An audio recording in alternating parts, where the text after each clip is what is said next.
അപ്പോൾ ഇന്നിപ്പോൾ പേപ്പറിൽ കണ്ടൊരു സംഭവമാണ്. ഇവിടെ ഈ വഴി പോകുമ്പോൾ നല്ല രസമാണ് കാണാൻ. ഒരു സ്റ്റാൻഡേർഡ് ആയിട്ടുള്ള ആൾക്കാരാണല്ലോ ഇപ്പോൾ നമ്മൾ. അടിക്കല്ല, ഞാൻ ഉമ്മരവി വരും മുന്നിൽ നീ കളിക്കുന്ന പൂച്ചേ. അയ്യോ,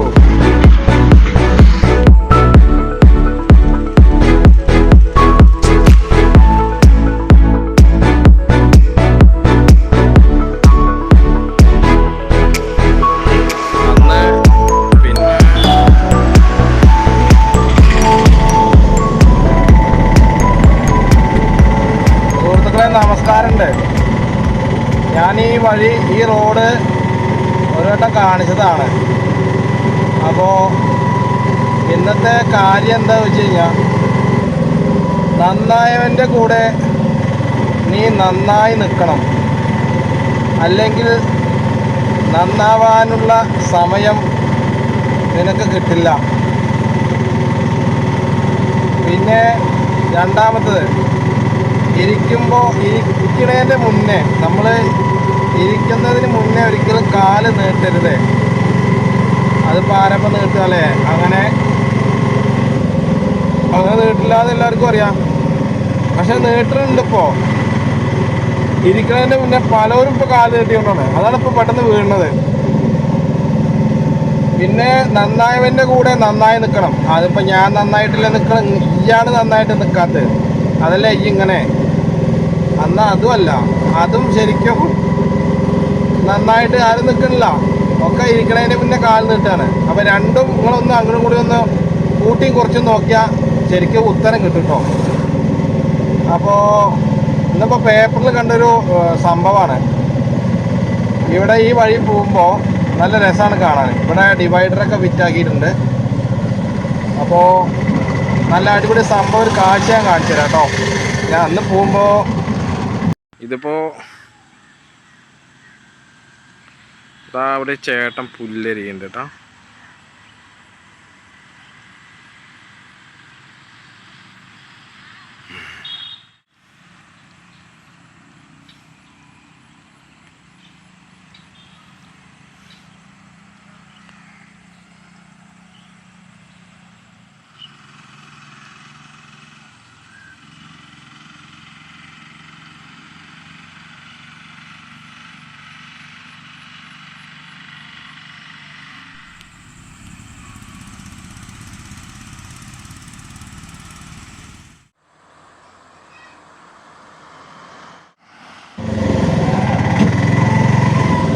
അപ്പോൾ ഇപ്പം ഞാൻ പോണത് പിന്നെ ക്ലച്ച് ഡിസ്ക്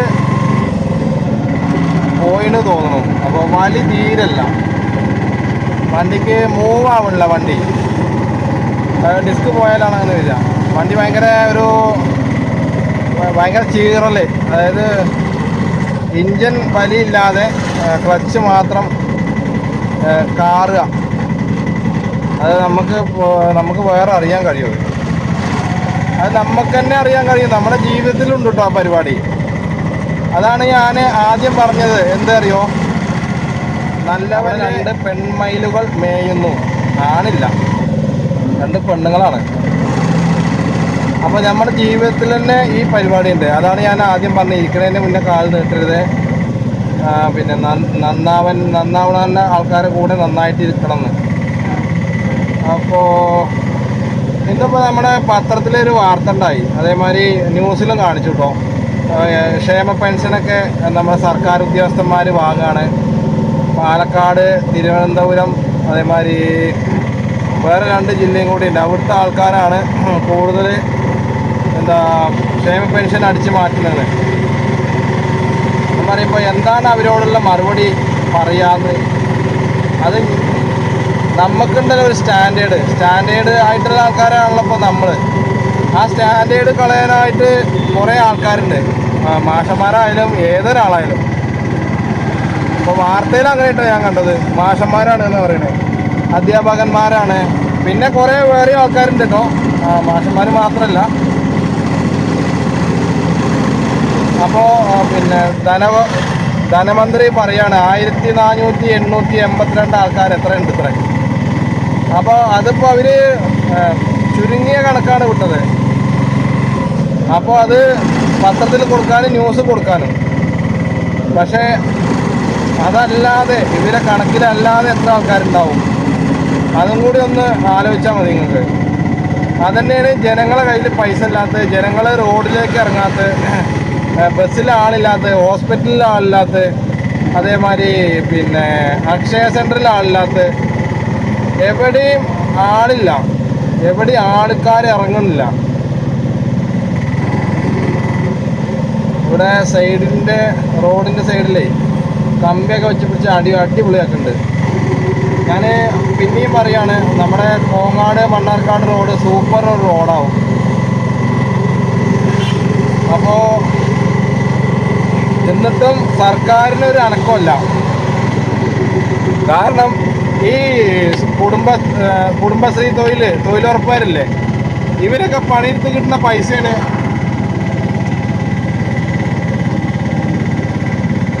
ശരിക്കും ക്ഷേമ പെൻഷൻ എന്ന് പറയുന്നത്. അപ്പോൾ പിന്നെ പ്രായമായിരിക്കുള്ളതുണ്ട് കേട്ടോ, അതൊക്കെ ഉണ്ട്. എല്ലാവർക്കും 65 വയസ്സിന് കഴിഞ്ഞവരൊക്കെ ഉണ്ട്.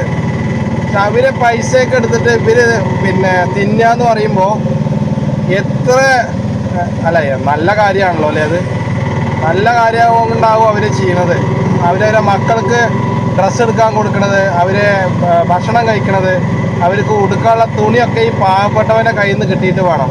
എന്നാലാണ് പണക്കാർക്ക് ഇല്ല ഈ ക്ഷേമ പെൻഷൻ വാങ്ങുന്നവർക്ക്.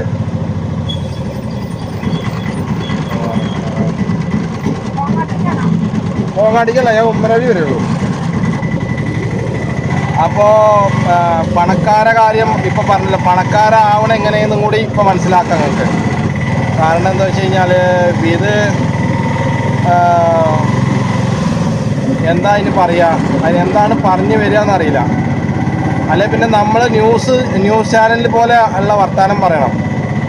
അതിപ്പോൾ കഴിയാണ്ടൊന്നുമല്ല കേട്ടോ, അതിപ്പോൾ ആൾക്കാർ കൂടുതൽ കാണുന്നുണ്ടാവും, കേൾക്കുന്നുണ്ടാവും. പക്ഷേ അതുകൊണ്ട് കാര്യമില്ല എന്നാണ് എൻ്റെ മനസ്സന്നെ പറയണത്. അത് ഞാൻ പറയുമ്പോൾ ഇനിയിപ്പോൾ ശബരിമലയിലത്തെ കാര്യം കൂടി പറയാം. പിന്നെ അവിടെ ഫോട്ടോഷൂട്ട് നടത്തി, അപ്പോൾ കോടതി അതിനെതിരെ വിമർശിച്ചു. കോടതി 2-3 കാര്യങ്ങളൊക്കെ പറഞ്ഞു. പിന്നെ അതിലും വലിയൊരു പൊട്ടത്തരം, അത് കോടതി പറഞ്ഞതല്ല കേട്ടോ, ഹൈക്കോടതി പറഞ്ഞതല്ല. പിന്നെ അതിൽ പറഞ്ഞത് എന്താ വെച്ച് കഴിഞ്ഞാൽ എന്താ മൊബൈൽ ഫോണ് സന്നിധാനത്തേക്ക് കയറ്റാൻ പറ്റില്ല, ഇനി ഫോട്ടോകളൊന്നും എടുക്കാൻ പാടില്ല എന്ന്. അത് അതിലും വലിയ പൊട്ടത്തരം. അപ്പോൾ ഇവർ ഇത്രയും കാലം മുന്നേ അവിടെ ഏതൊക്കെ രീതിയിലുള്ള ഫോട്ടോകൾ ഉണ്ട് നമ്മുടെ സോഷ്യൽ മീഡിയയിൽ, അല്ലെ ഗൂഗിളിൽ. ബാക്കി ഞാൻ പിന്നെ പറഞ്ഞുതരാം കേട്ടോ ഫോൺ വഴി.